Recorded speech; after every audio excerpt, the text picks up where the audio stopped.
67 oh ကင်မရာကြော်ဝိုက်ဟာ okay အားလုံးပဲမင်္ဂလာပါကျွန်တော်ဖြစ်ပါတယ်ကျွန်တော်ဒီနေ့မှာတော့ Minecraft YouTuber တိုင်းလုပ်ထိုက်တဲ့ Minecraft Co-By Survival Series တစ်ခုလုပ်သွားမှာဖြစ်ပါတယ်ဒါတော့ကျွန်တော် Minecraft Co-By Survival Series တစ်ခုပေါ့နော် and ဒီ Survival Series ရဲ့နာမည်တော့ကျွန်တော်အတုံးလို့ပေးထားပါတယ်ခင်ဗျာဆိုတော့ကျွန်တော်ဒီဗီဒီယိုအချိန်မဆွဲမဲ့ကျွန်တော်အမြန်ဆုံးလေးစလိုက်အောင် let's go Okay ဆိုတော့အားလုံးပဲမင်္ဂလာပါကျွန်တော်ဒီနေ့တော့ပြောရတဲ့အတိုင်း intro မှာပြောထားတဲ့အတိုင်းပါကျွန်တော် survival series လာလုပ်တာဖြစ်ပါတယ်ဆိုတော့ကျွန်တော်ဒီ survival series မှာကျွန်တော်တခုလောက်သွားမယ်ကျွန်တော်လည်းမသိသေးဘူးပေါ့နော်ကျွန်တော်လောဆယ် spoon တဲ့နေရာကတော့မီးတောင်ပေါ်ကြီးဗျမီးတောင်ပေါ်ကြီးဆိုတော့ချော်ရီနဲ့ဘိုင်ညာရီနဲ့အနေမြိုက်ကျွန်တော်ဒီနားလေးကနေအမြန်ဆုံးလက်မှာဖြစ်မယ်ထင်တယ်နော်ဆိုတော့ဒီကနေအရင်ဆုံးထွက်လိုက်ကြပါမယ်ကျွန်တော်အဲ့လိုနဲ့အဲကနေမီးတောင်ရင်ကျွန်တော်ထုတ်ခါလာပြီးတော့ကျွန်တော်တက်ပင်နေရှိတဲ့နေရာကိုအရင်ဆုံးသွားလိုက်ပါတယ်ဆိုတော့ survival ဆိုတော့အစအတိုင်းမှာကျွန်တော်အပင်ခုတ်ဖို့လိုပါတယ်အားကြောင့်တက်ပင်တော်သွားလိုက်တာပါ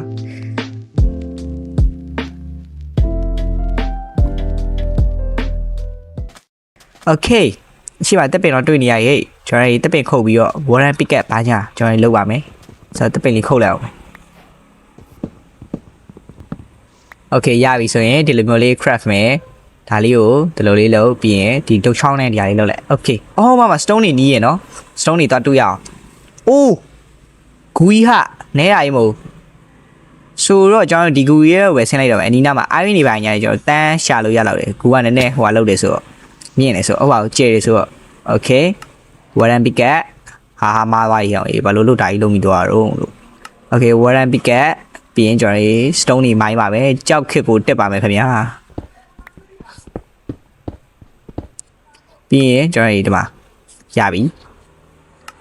ကျွန်တော်လီနဲ့ဆင်းလိုက်မယ်ဘာလို့ဆိုတော့တိုင်းခုံချနေ damage ထိမှကြောက်ပေါ့နော် Okay ခိုးကဒီလောက်ဆိုရလာပါပြီကျွန်တော်အလင်းရအောင်အတွက် yes Okay ရှစ်ခုလုံးလိုက်မယ်နော်ပြီးရင်ဒုတ်ထပ်လုပ်မယ်ဘာလို့လဲဆိုတော့ကျွန်တော်တက်ခုတ်ဖို့အတွက်ဒီကလဲလုံးအောင်ပြီးရခင်ကျွန်တော်ချဖို့အတွက်ဓာတ်ပေါ့နော်ဓာတ်လည်း craft ကမယ်နေတယ်ပစိန်နဲ့ဆိုရင်ကျွန်တော် damage ကများပေမဲ့အဲ့ monster တွေကကျွန်တော်ဓာတ်နဲ့မှအဆင်ပြေပါများရင်ပေါ့နော်ဆိုတော့ဆင်းပါမယ်3 2 1 ဝီယိုအိုးဆင်းသေးချင်းမှာဘယ်လောက်ကန်ကောင်းလဲဆိုတော့ iron တွေ့ရဗျ let's go တူရအောင်ဒီဘက်နားပါယူကူကနည်းနည်းတော့ကျဲနော်အိုးရှိအိုးလာပါနဲ့ချိန်တော့တေးပြီပဲအိုးဇွန်မီတန်ကြားရတယ်ဝေးကြောက်တယ်ဒီကောင်လေးလာမှာကြောက်အိုး shit ဒီကောင်ကွာလာရဲ့အမေကမီးလောင်တိုက်တွင်းပြီ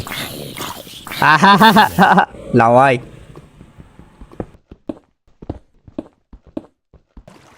Okay iron နေရပြီဆိုတော့ကျွန်တော်ဒီဟာ truth တွေမလိုတဲ့ဥစ္စာတွေလွှတ်လိုက်တော့မယ်ပြီးရင်မှားပြီးတော့လွှတ်မိတော့တယ်ကျွန်တော်ဒီအောက်ကိုဘာလို့ဆင်းလာလဲဆိုတော့diamond လေးတွေ့လိုက်လို့ကျွန်တော်အပေါ်ကနေ show လိုက်တာဟိုမှာတွေ့လိုက်အမှတခုပြုတ်အောက်မှာလေးတွေ့သေးတယ်ဆိုတော့အဲ့ဒါကြီးတူးရမယ်ပေါ့နော်ဝါတိုင်းထွက်လာရင်တော့ကျွန်တော်ကြည့်ပြီးတခါတန်းပြီးတော့ Okay တူးလိုက်မယ် yeah ကျွန်တော်ရှစ်တုံးရခဲ့ပါခင်ဗျာတော်တော်လေး lucky ပါပေါ်ပြန်နေမှဖြစ်မယ် monster ကြီးများနေပေါ့နော်ကျွန်တော်ပြီးတော့ကျွန်တော်ကြိုထားတဲ့ iron တွေကလည်းရလောက်ပြီးဒီချိန်လောက်ဆိုရင် Okay ရပြီခင်ဗျာကျွန်တော်ဆိုတော့ဒီမှာ iron full armor ရသွားပြီဖြစ်ပါတယ်ဆိုတော့ကျွန်တော် iron full armor ရပြီဆိုတော့အပေါ်တက်တာပဲကောင်းတယ်မဟုတ်ရင်ခဏလေးနဲ့ဘဝဆုံးနေဦးမယ်ကိစ္စတုံးနေမကောင်းချီလို့ Okay ပေါ်တက်ပါမယ် monster ရန်နေမသိအောင်လို့ Okay အပေါ်ရောက်တော့မယ်ကျွန်တော်နေဝင်နေရလားနေထွက်နေထွက်နေရကန်ကောင်းတယ်ဆိုပြီးတန်ကြားရယ်မီးလောင်နေရလား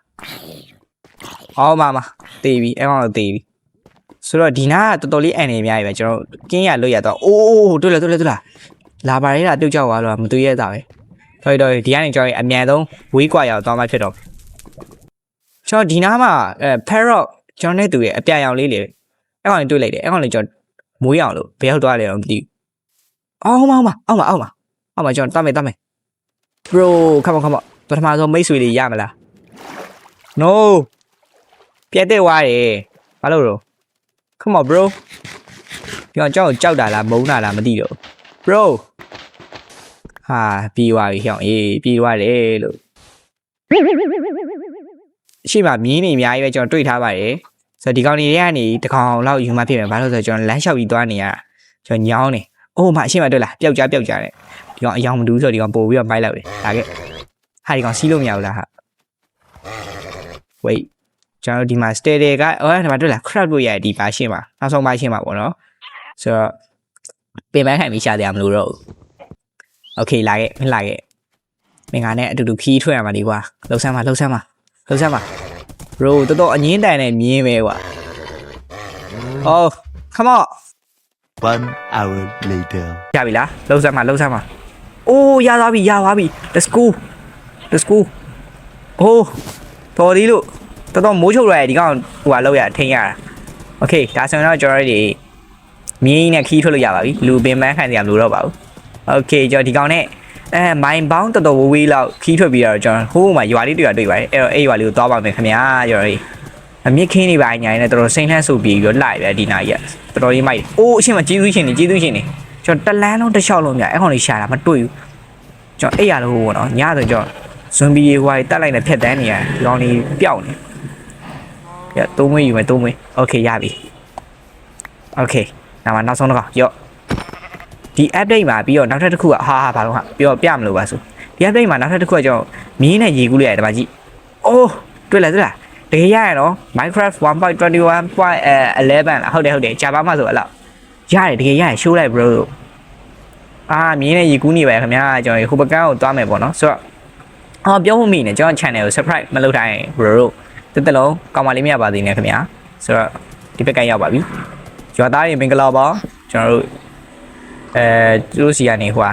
โอเคဒါလောက်ရမှာဒါလောက်ပြီးတော့သူတို့ရဲ့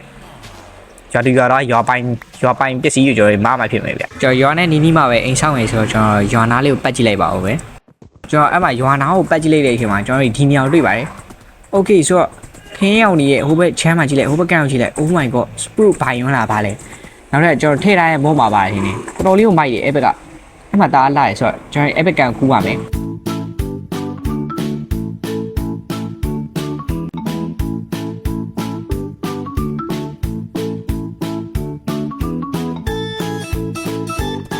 โอเคရောက်ပါပြီကျွန်တော်ထင်ထားရတယ်ဒီဘက်ကတော်တော်လေးကိုလာရတယ်ဆိုတော့ကျွန်တော်ဒီဘက်မှာပဲအိမ်ဆောက်လိုက်တော့ဒီဘက်ကမ်းပဲမဟုတ်တော့ဟိုဘက်ကမ်းမှာရောရှိသေးတယ်နောက်လည်းအဲ့လိုမျိုးနေရတယ်ဟိုမှာကြည့်လိုက် oh my god မိုက်တယ်ဆိုတော့ကျွန်တော်ဒီနားမှာအိမ်ဆောက်ဖို့ရွေးချယ်လိုက်ပါပြီဘာလို့လဲဆိုတော့ကျွန်တော်ဒီကနေဆိုရင်ရွာကိုလည်းမြင်ရတယ်ပြီးတော့ဒီနားလေးကတော်တော်လေးကိုမိုက်တယ်နော်ဆိုတော့ကျွန်တော်အိမ်ဆောက်ဖို့အတွက်ပစ္စည်းတွေပါညာအရင်စုပါပဲကျွန်တော် tutorial ကြီးဆောက်မှာဆိုတော့တစ်သားလုံးတွေပါညာအရင်သွားစုလိုက်ပါဦးပဲခင်ဗျာ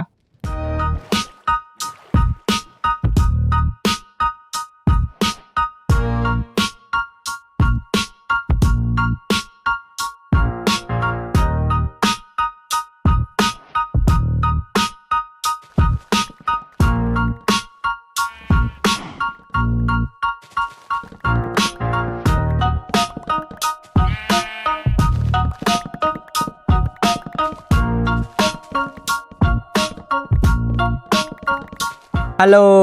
ကျွန်တော်ပစ္စည်းတွေကိုကျွန်တော်2နာရီလောက်စုပြီးသွားပါပြီ2နာရီမဟုတ်ဟုတ်တယ်2နာရီနီးပါပေါ့အဲ့လောက်စုပြီးအချိန်မှာဒီမှာချက်ချင်းမှာအိုးဒီမှာရှိလိုက်ကျွန်တော်စောင့်မဲ့ပစ္စည်းအိမ်အတွက်စောင့်မဲ့ပေါ့နော် tutorial အတွက်စောင့်မဲ့ကျွန်တော်ပစ္စည်းအများကြီးပဲအကုန်လုံးစုပြီးသွားပြီဆိုတော့ကျွန်တော်ပစ္စည်းစုရဲ့အချိန်ပြီးသွားပြီဆိုတော့ကျွန်တော်အိမ်ဆောက်ဖို့ပဲလိုတော့တယ်ဆိုတော့ကျွန်တော်အိမ်ဆောက်ဖို့အတွက်ကျွန်တော် Minecraft ရဲ့Thailand စီရဲ့ကျွန်တော်သွားပြီးတော့စောင့်လိုက်အောင် let's go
ကဲဆိုတော့ကျွန်တော်အိမ်ဆောက်လို့တော့ပြီးသွားပါပြီခင်ဗျာဆိုတော့ကျွန်တော်ဒီနောက်ဘာလို့ရောက်နေလဲဆိုတော့ကျွန်တော်ဒီမင်းက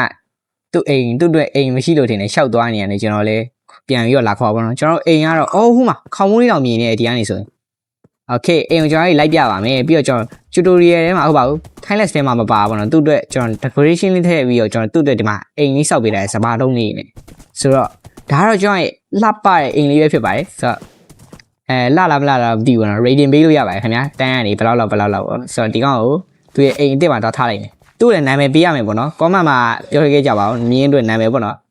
ရော့အသားကြီးဒီမှာနေရော့မင်းအတွက်ဒီမှာအစာကြီးလဲငါတေချာထားပေးထားရမင်းပျော်ပျော်ရွှင်ရွှင်နေလို့ရည်โอเคဆိုတော့ကျွန်တော် Thailand ထဲမှာမပါသေးတဲ့ဥစ္စာကတော့ပထမဆုံးဥစ္စာဆိုရင်ဒီအိမ်ရှိကဒီမှာလူတွေဘယ်လိုပြောရမလဲ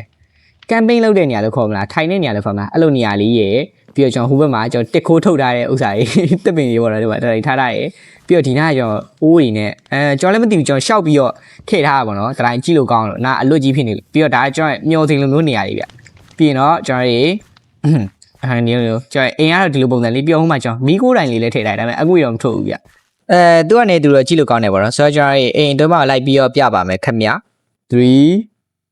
2 1 Okay ကျွန်တော်ထဲရောက်လာပြီထဲရောက်ချင်းမှာဒီနှစ်ခုရှိမယ်ပြီးရင်ကျွန်တော်တို့လေကားလေးရှိမယ်ဒီမှာဒါလေးကနည်းနည်းမကြီးမသေးလေးဆိုနည်းနည်းမကြီးသေးလေးဆိုရင်ဘယ်လိုပြောရမလဲဒီညဘယ်လိုခေါ်လဲဆိုတော့ဘယ်လိုပြောရမလဲမီးဖို့ပေါ့ကျွန်တော်ပြီးတော့ bro တို့ပြရင်တော့ဒီမှာလောက်တာကျွန်တော်ထည့်ထားတဲ့ mod တခုစေးတီတုံးပေါ့ဟိုခဏလေးစေးတီတော့ဒီနားမပိုက်ဘူးเนาะ Okay နားမှာချလိုက်မယ်ဒီပုံမှာကျွန်တော် banking လေးကိုတင်လိုက်ပဲဆိုရင်ရွှေဖြုံလေးကိုပေါ့နော်တင်လိုက်ပဲဆိုရင်ကျွန်တော်ဒီမှာဒီလိုလေးတင်သွားရခင်ဗျာအဲ့တော့ကျွန်တော်ကြီးကဓာတ်နဲ့ရော့ဒီလိုမဟုတ်လားအော်ရတွေ့လားအိုးမိုက်နော်ဖျဲဒီစိတ်လိုမျိုးလေးပဲဖြစ်သွားတာဘယ်လိုပြောရမလဲရွှေဖြုံလေးအချမ်းပေါ့နော်ကျွန်တော်ကြီးစားလို့ရတယ်မကြည့်လိုက်အိုးမိုက်တယ်ကျွန်တော်ဘိုက်ပြင်းနေလို့စားလို့တော့မရတယ်အဲ့တော့ကျွန်တော်ဒါလေးပြန်ထည့်ထားလိုက်အောင်မယ်ခဏလေး Okay ပြီးရင်တော့ကျွန်တော်ရဲ့ဘယ်လိုပြောမလဲဒီထဲမှာတော့ပစ္စည်းထည့်ထားရပါတော့ခုနကတော့ကျွန်တော်ရှောက်ပောက်ကြရရှောက်ထည့်တာတီးပြီးမှပဲပြန်စီလိုက်တော့ဒီမှာရောကြည့်လေအောင်ရှုပ်ပွားနေပြီးတော့ဒီမှာဟင်းချက်ဖို့မီးဖို့ကြီးပိုင်းကြီးလောက်ထားတယ်မီးဖို့က3လုံးလောက်ထည့်ထားပါတယ်ပြီးတော့ကျွန်တော်ရဲ့ import ရှိပါသေးတယ် import ကတော့တက်လိုက်မယ်ဆိုရင်ကျွန်တော်ပထမဆုံးဒီစပွဲနဲ့တက်တာလေးတွေ့ရပါမယ်ပြီးတော့ဒီမှာထိုင်ဖို့ပေါ့နော်ဘာမှမမြင်အောင်ဒါပေမဲ့တိုင်းပဲကျွန်တော်ရှောက်ထည့်ထားတာဒီကျွန်တော်ရဲ့အိယာကိုကြည့်လို့တနာစရာလေးဘာမှမရှိဘူးပေါ့နော်အိယာတစ်လုံးပဲရှိတယ်ကျွန်တော်ပြီးမဲ့အခါကျမှပဲထည့်ဖို့စဉ်းစားထားတယ်ဘာလို့လဲဆိုတော့ကျွန်တော် item တိတ်ပြောမရှိသေးဘူးဒီနားမှာဒီအလွတ်တွေပေါ့နော်ကျွန်တော်ပြီးကြအောင်အစားအုပ်စင်လေးဖာလေးညာထည့်ပြီးတော့ဒီမှာလှုပ်ဝက်တကားတော့မဟုတ်ပါဘူးတိုင်းမိုက်တယ်ပေါ့နော်ထည့်တာ Okay ဒီကနေတက်လိုက်မယ်ဆိုရင်ဒီလိုမျိုးရှုရင်းနေမြင်ရဒါပေမဲ့ထောင်ရင်းနဲ့တော့ပို့ပြီးတော့တူနေရပေါ့နော်အပြင်လေးကိုလိုက်ပြလိုက်မယ်ဒီလိုလေးကျွန်တော်ကောင်မြင်ရဟိုမှာyeahအဲ့လိုလေးပေါ့ဗျာကျွန်တော်အိမ်ကတော့ပြောမယ်ဆိုရင်တော့ခဏ Okay ဆိုတော့ကျွန်တော်အိမ်ကတော့တိတ်ပြီးတော့မကြီးမသေးလေးဆောက်လိုက်ဆိုပေမဲ့ကျွန်တော်တော်ဒီလောက်လေးကတော့ starter base ဆိုတော့ဒါလေးကအဆင်ပြေပေါ့နော်ဆိုတော့အားလုံးပဲဗီဒီယိုအဆုံးထိကြည့်ရှုပေးလို့ကျေးဇူးတင်ပါတယ်ကျွန်တော်ပတ်တူကြရင်တော့ဘာလို့ရမလဲဆိုတော့ကျွန်တော်လည်းမစင်စားရသေးဘူးပေါ့နော်အဲ့ခါကျမှကျွန်တော်ထပ်ပြီးတော့တွေ့ကြပါမယ်ကျွန်တော် channel လည်း subscribe လုပ်ဖို့မမေ့ကြပါနဲ့ခင်ဗျာအားလုံးပဲbye byeပါ